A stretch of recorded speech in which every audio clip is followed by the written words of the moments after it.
Perwisyo para sa mga motorista ang mga lubak sa C3 Caloocan kasunod po ng pagbahang dala ng habagat.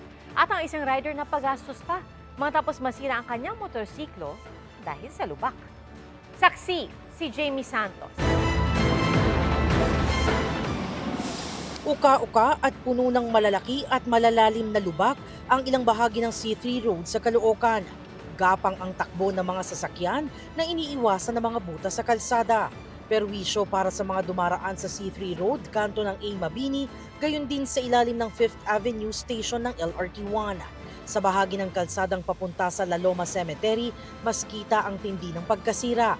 Kita na mismo ang drainage sa ilalim. Kwento ng isang rider, pauwi na siya sa trabaho noong nakaraang Biyernes nang sumadsad sa lubak ang kanyang motorsiklo.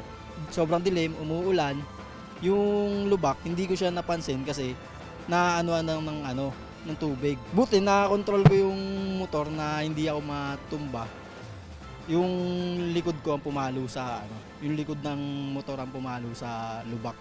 Umabot sa 8,000 piso ang gastos ng rider para mapagawa ang kanyang motorsiklo. Nagkaroon ng damage yung mags, pati yung bearing nung yung likod, yung bearing sa likod ng motor. Hindi po ako nakapasok kinabukasan.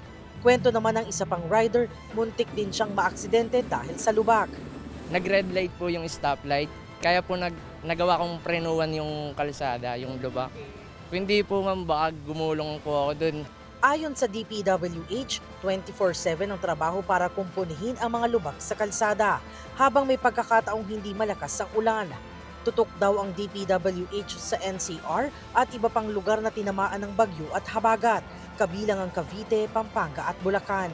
Sa mga sirang bahagi ng kalsada, papalitan muna ang asfalto at aayusin ang mga butas.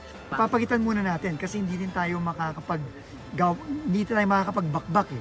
Kasi pagka binakbak natin, tapos umulan na naman, perwisyo naman sa traffic ang mangyayari. So, kailangan muna, masigurado natin na maayos muna yung mga butas-butas. Ako si Jamie Santos, ang inyong saksi.